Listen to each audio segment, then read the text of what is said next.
Ligados e integrados. Realização Canal Rural.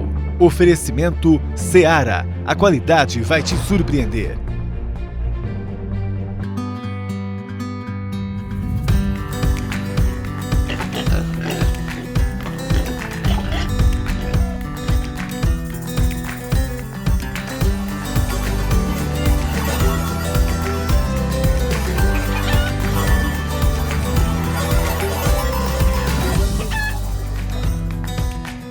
Bom dia, bem-vinda, bem-vindo. Hoje vamos falar de sorgo e milheto na ração animal.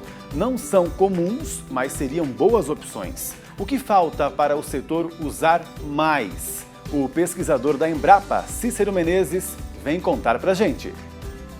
E como você pode trabalhar para que os animais tenham o intestino em pleno funcionamento?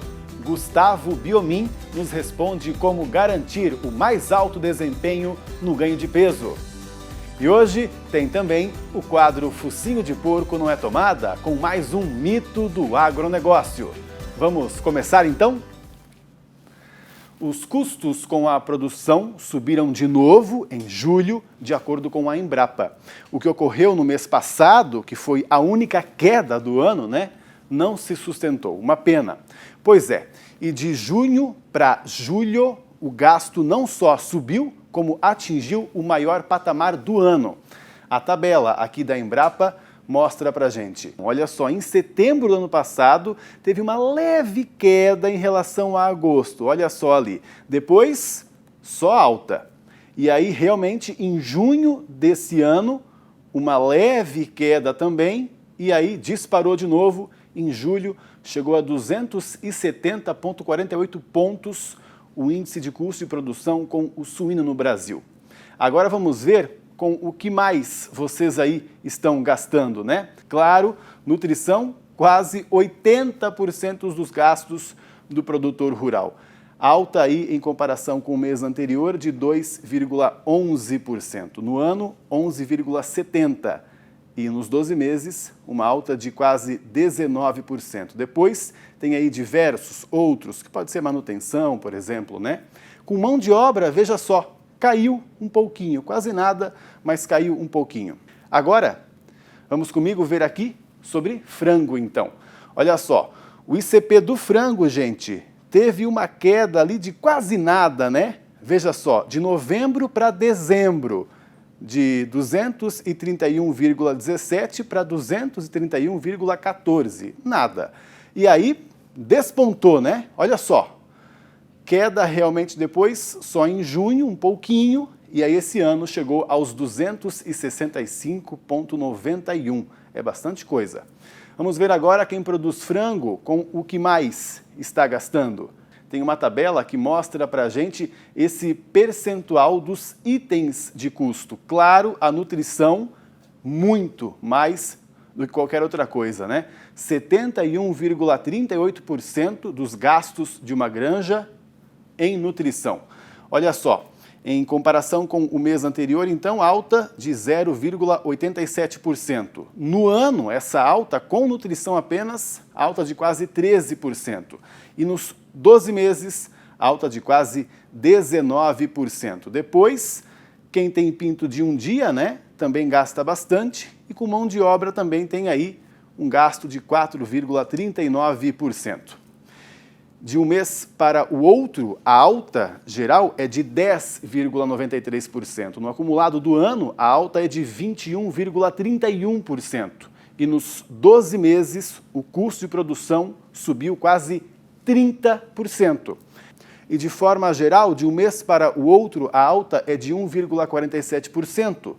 No ano, é de 14,33%. E em 12 meses, a alta é de 21,22%. E diante desse cenário, a gente precisa buscar alternativas. Por isso, sempre discutimos aqui sobre outros produtos, como, por exemplo, o milheto. Sabia que o milheto tem 30% a mais de proteína? Que o milho poderia ser uma ótima substituição quando o custo com ração está tão caro como hoje em dia. Mas por que ainda não acontece? eu quero perguntar para quem pesquisa. Vamos fazer um link direto, então, com a Embrapa, de onde fala com a gente o pesquisador Cícero Menezes. Bom dia, Cícero. Bom dia, Fábio. Cícero, conta pra gente, por favor, se a gente tem opção tão boa, né, como o milheto, por exemplo, até o sorgo também, né? Por que a nossa indústria, o nosso produtor independente também, ainda não estão usando isso? O que falta? Pablo, o que falta realmente é pesquisa e divulgação dessas culturas. Então, se a gente pensar tanto no sorgo quanto no milheto, são dois cereais muito interessantes que têm, basicamente, no sentido de energia, né, para os animais, são muito semelhantes ao milho e tem um custo bem mais baixo. O que falta é divulgação, falta pesquisa para esses cereais e falta a cadeia produtiva em si, até mesmo talvez demandar, e faltam alguns links entre o produtor e o próprio consumidor das granjas, né, das suinoculturas, né? É só uma questão de costume, então? O pessoal não está bem informado aí o quanto essas culturas são boas? Isso. Na verdade, como o Brasil costuma ter muito isso, né? Costuma ter muito aquelas questões de sempre tem algo em primeiro lugar e o que é de segundo lugar parece até aquelas coisas de futebol. Quem ganha o primeiro lugar está em cima, segundo lugar não vale nada. Ah, é verdade. E o milheto e o sorgo caem muito nessa cultura, sabe? E alguns atravessadores também, alguns comerciantes se aproveitam dessa falta de informação e às vezes reduzem o valor desses cereais para poder conseguir uma margem maior. Pois então, é. se a gente for pensar, hoje, o que acontece, hoje o sorgo está bem mais evoluído que o milheto. Hoje já existem várias literaturas mostrando que pode ser substituído tanto aves como suíno, como bovinos. O sorgo substitui o milheto, o sorgo substitui o milho totalmente. Já o milheto, a gente ainda recomenda a ele 60% a 70% só de substituição. Mas tudo isso eu imagino que seja falta de pesquisa no caso do milheto, porque o sorgo também era assim. O sorgo, há tempos atrás, não era recomendado 100% de substituição ao milho. E hoje está provado que sim, ele pode substituir o milho com um custo bem mais baixo. Você comentou até da pesquisa também, que é importante, né? Mas então as pesquisas, pelo jeito, já que nós estamos nesses patamares aí, né, no qual a gente pode até substituir quase que inteiramente o produto, então já está bem avançado na real, né? Tanto com o sorgo quanto com o milheto. O sorgo está um pouco mais avançado. O sorgo, por ser uma área, ele acaba sendo um pouco mais direcionado para o grão, ele acaba diferenciando um pouco do milheto por isso, porque o milheto, hoje ele veio muito para o lado, as pesquisas do milheto estão muito relacionadas à sua palhada para fazer o sistema de plantio direto, para fazer palhada para soja, para manejo de nematóides, mais nesse sentido. Então, o produtor planta muito tarde, então acaba somente alguns colhem o grão. Enquanto que o sorgo já tem umas janelas no final da segunda safra, que ele planta para produzir o grão. Então, essa diferença acaba reduzindo um pouco esse sentido dessas pesquisas com o milheto. Tá certo, então. De que forma que a Embrapa está trabalhando aí para, quem sabe, a gente difundir mais essas cultivares, hein? Agora, né, teve recentemente uma reunião, né, na Câmara Setorial, teve onde estava presente também pessoas, tanto a Embrapa Milho e Sorgo, como a Embrapa Suínos e Aves, estava pessoas também da Associação de Proteína Animal, e provavelmente sairá algum projeto, alguma demanda desse grupo para a gente conversar com as empresas, que o que falta muito nesse sentido, além da pesquisa em si, é ter um comprador certo, ter um local para o produtor entregar esse grão. Isso faltava bastante, se a gente for pensar na conjuntura Brasil, todo o silo, toda a parte de armazenamento que tem hoje é para soja. Quando assim, sobra algum armazenamento é para o milho.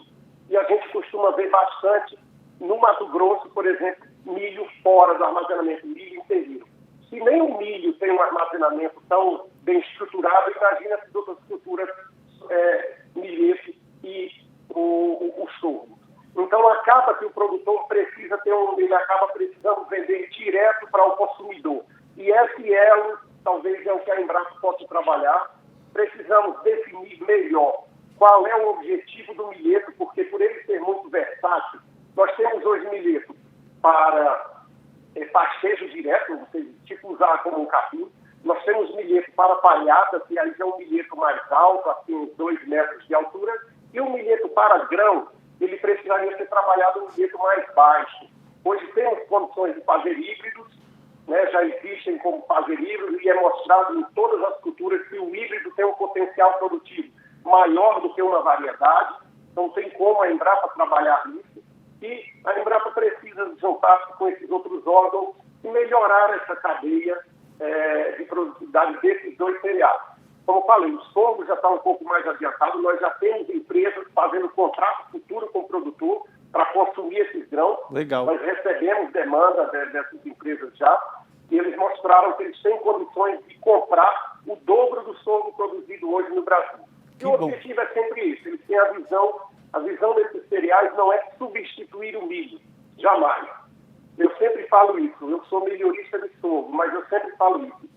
O milheto e o sorgo não são para substituir o milho. Numa condição ótima de chuva, o milho sempre vai produzir mais. Isso é claro porque o milho vem sendo trabalhado há muitos e muitos anos, né?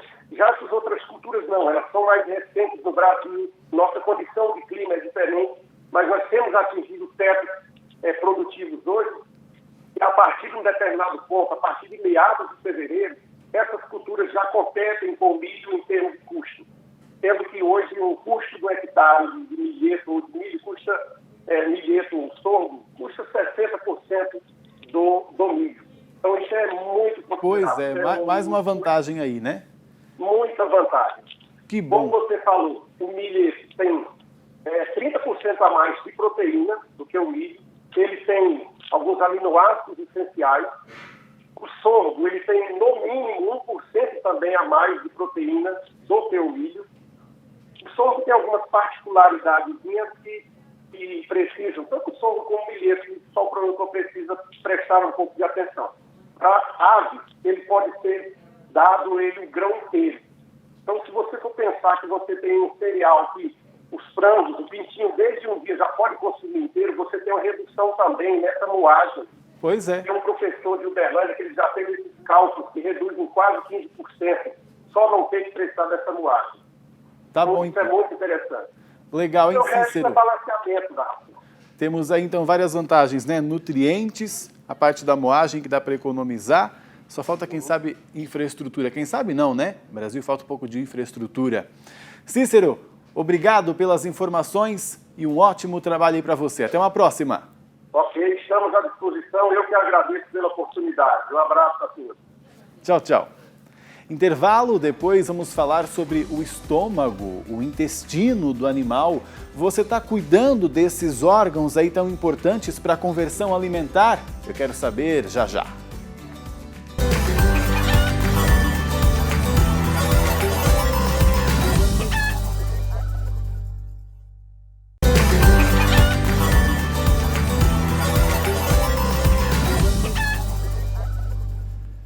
Você já ouviu falar que dentro da gente, que assunto, né? Principalmente no estômago, existe uma população de bactérias, enzimas, enfim, que trabalha para processar tudo o que a gente ingere e mandar os nutrientes para cada parte do corpo. Essa população é chamada de microbiota. É sobre ela que vamos falar hoje. Mas antes, a repórter Júlia Fabre traz então um resumo desse funcionamento aqui dentro. Bom dia, Júlia. Oi, Pablo, bom dia para você, bom dia a todos. Microbiota é o mesmo que flora intestinal. É o conjunto de micro-organismos que vivem no trato digestivo dos animais e afetam a nutrição e, por consequência, a saúde dos suínos e dos frangos. Existem micro-organismos do bem e aqueles que podem ser prejudiciais. É por isso que cientistas e pesquisadores estão sempre buscando alternativas para melhorar a saúde intestinal dos animais. A microbiota dos frangos tem cerca de 1.000 espécies bacterianas, embora sua composição varie ao longo do tempo entre raças, linhas genéticas e lotes. O intestino dos animais é colonizado por uma microbiota que possui grande potencial metabólico. Está diretamente relacionada com as reações que acontecem no corpo dos animais e influenciam no desempenho e no ganho de peso. Para manter a produtividade em alta nas granjas, é preciso promover adequadamente a saúde intestinal dos animais. Atualmente, o uso de antibióticos é controlado. Então, cientistas pesquisam formas alternativas de promover a absorção dos nutrientes dos alimentos, apresentando melhor desempenho durante o ciclo de produção e potencializando os resultados dos produtores. Agora vem cá então para a nossa sala de bem-estar animal, porque a gente vai conversar com o Gustavo Biomin. Ele é especialista em aves, mas fala de tudo, claro. Gustavo, bom dia para você. Bom dia, Pablo. Como vai? Tudo certo, obrigado por ter vindo, viu? Gustavo, de que forma, a gente, lidando com os animais, consegue interferir, ajudar, nesse caso, para que o estômago deles funcione melhor, hein? Pablo, primeiramente, obrigado da oportunidade de estar falando desse tema. Na verdade, a microbiota, ela envolve as populações que estão em todo o trato gastrointestinal, não só o estômago, né? Exatamente. Então, na verdade, o grande volume aí de micro-organismos, predominantemente bactérias, se encontram no intestino, né? Uhum. E só uma curiosidade, nós, seres humanos, temos uma célula no nosso corpo para cada 10 bactérias no trato gastrointestinal, e essa relação ela é muito próxima nas espécies animais, no frango, no suíno também. Então, para dar um pouco da importância aí desse universo que é a microbiota. E o que pode interferir são vários fatores endógenos e exógenos que podem interferir aí nessa comunidade de bactérias. Por exemplo, alguma doença que a ave ou o suíno venha enfrentar, alguma condição ambiental, então, por exemplo, mudanças bruscas de temperatura, então, principalmente relacionadas ao calor, podem desencadear uma série de eventos fisiológicos que vai mudar essa composição microbiana, essa composição bacteriana, e a gente vai ver algum sinal de diarreia no campo, passagem de ração, um exemplo óbvio, Uma situação nutricional, então, quando a gente muda um pouco a qualidade da ração, seja relacionada à granulometria, seja relacionado a alguma questão de densidade nutricional, isso pode interferir também. Então, são vários fatores que podem afetar essas populações, e o nosso desafio é tentar manter a homeostase, o equilíbrio dessas populações bacterianas aí no intestino. Certo. Agora, já que você alertou a gente que é mais do que o estômago, é o intestino todo, eu fiquei até pensando, o funcionamento disso tudo bem faz com que a conversão alimentar seja boa para ganhar peso? Exatamente. Então, existe uma relação muito grande aí do equilíbrio dessas populações. Quando a gente fala em equilíbrio, a gente a gente espera que aí pelo menos 95% das bactérias, aproximadamente, das bactérias que estão habitando o trato gastrointestinal, sejam o que a gente chama de bactérias benéficas, sejam aquelas produtoras de ácido lático, Então, quando a gente consegue manter uma predominância desse tipo de bactéria, das bactérias benéficas, a gente está permitindo que alguns eventos aconteçam no intestino, alguns eventos importantes para a saúde, como o desenvolvimento celular, desenvolvimento de vilosidades, a regulação da camada de muco, a maturação de células de defesa, o fortalecimento das uniões entre células, e tudo isso tem uma relação muito grande com o equilíbrio. A gente precisa dessas bactérias benéficas para que a gente tenha todos esses outros componentes de saúde intestinal presentes. E somente com saúde intestinal, com um bom desenvolvimento de vilosidades, com uma boa integridade, a gente vai ter uma boa conversão, a gente vai ter uma ave ou um suíno lidando bem com uma doença, com algum desafio nutricional, ambiental. Então, de fato, isso é bem presente, isso é bem real. Pois é, e eu acredito até que para a gente descobrir, né, Gustavo, se está funcionando bem, não é tão simples, né? Tem alguns sinais que eu posso ter, quem sabe nas fezes do animal, né? Perfeito. Nas nossas visitas a campo, né, o principal indicador de disbiose, a gente chama de disbiose quando a gente tem um desequilíbrio dessa microbiota, uma quantidade muito grande das bactérias que não são benéficas. Então, nesses casos de disbiose, a gente vai perceber um aspecto pior de fezes. Então, a gente é um dos principais indicadores para avaliar como que está a microbiota no trato gastrointestinal dos animais. Então, aumento da incidência de diarreias, aumento no percentual de aves com cloaca suja. Quando eu estou falando de produção de ovos, eu posso ter um aumento no número de ovos sujos, a cama do aviário fica pior. Então, é uma maneira mais rápida e mais direta para ter esse indicativo. Quando a gente pensa em necrópsia, por exemplo, na avicultura, frango de corte, numa reprodutora, numa poedeira, a gente vai perceber uma inflamação, uma irritação na mucosa do intestino, gases em secos. Então, são algumas lesões relacionadas à disbiose, ao desequilíbrio dessa microbiota. Tá certo. Alguma até situação que eu possa promover ali na minha granja quando eu reparo isso, como você disse, por exemplo, né, a cama já está suja demais, então tem algo errado. Quais geralmente aí são já os primeiros passos, né, aqueles emergenciais que eu posso já fazer? Uhum. Perfeito. O mais importante é entender a causa do problema, o que está desencadeando isso, né? É uma questão ambiental, nutricional ou sanitária, para dividir em 3 grandes grupos. A gente sempre foca na tratativa da causa.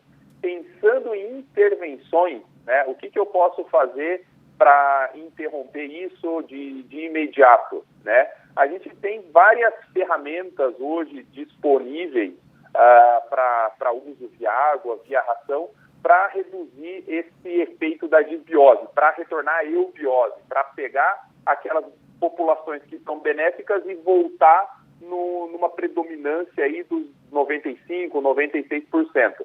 A gente está falando aí de probióticos, né, que são as bactérias benéficas, aí, são produtos que trazem algum tipo de efeito positivo para o hospedeiro, prebióticos, que são açúcares que, quando adicionados, eles servem de alimento para as bactérias benéficas do trato gastrointestinal. Nós temos ácidos orgânicos, que também têm um efeito na replicação das bactérias aciduláticas. Fitogênicos é uma outra categoria de aditivos que também vão ajudar na digestibilidade, também vão ter um efeito aí na proliferação de bactérias benéficas. E, claro, em alguns casos, quando a gente conhece o agente etiológico, o agente causador daquela disbiose, daquela diarreia, caso seja uma situação sanitária. Quando eu conheço uma molécula antibiótica e a legislação me permite fazer esse uso, às vezes a gente pode até fazer o uso de um antibiótico, desde que dentro das normas, né? Ótimo. Pelo jeito esse assunto rende, hein, Gustavo? A gente pode conversar outras vezes. Obrigado por hoje, viu? Bom trabalho aí. Obrigado, Pablo. Bom dia para vocês. Para você também. E do que é feita, agora vamos mudar de assunto, hein? Para nós, a nossa alimentação. Do que é feita uma salsicha, uma mortadela, uma linguiça? A gente ouve cada história, hein? Mas a maioria é mito. E aqui a gente explica. Para começar, você já sabe, né? Focinho de porco não é tomada.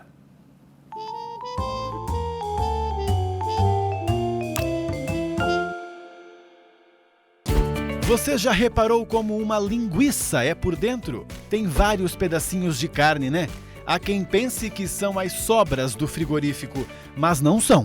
Muitos embutidos realmente têm carnes que não são de primeira, como pescoço e dorso.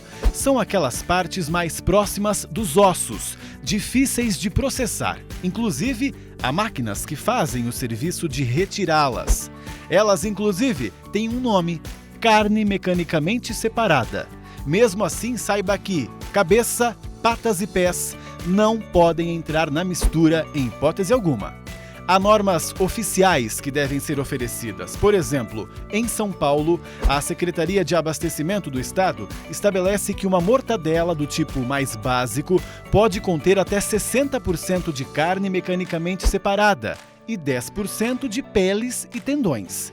É por isso que existem mortadelas de preços variados no mercado. As mais caras não levam nada de carne mecanicamente separada na composição. Muito pelo contrário, tem até de carnes nobres. Legal, né? Na próxima vez que for fazer um churrasco bem caprichado, considere então uma linguiça de primeira para os seus convidados. Agora tem uma novidade para você.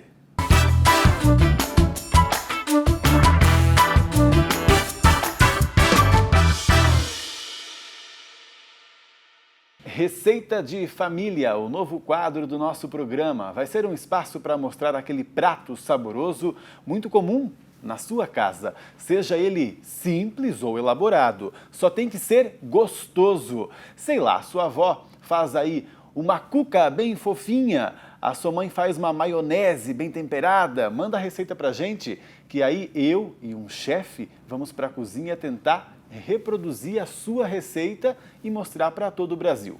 Faz assim, manda a receita pra gente, não importa como, pelo WhatsApp. É o 011 975 713 819. Tá aqui o telefone no vídeo. Eu falei não importa como porque você pode escrever, ou pode mandar um áudio, ou até uma foto do seu livrinho de receita, tá bom? Eu vou esperar, porque eu quero mostrar a sua receita aqui no programa para todo o Brasil. E hoje a gente fica por aqui, mas se vê amanhã, você sabe, né? 11h30 da manhã. Tchau, tchau!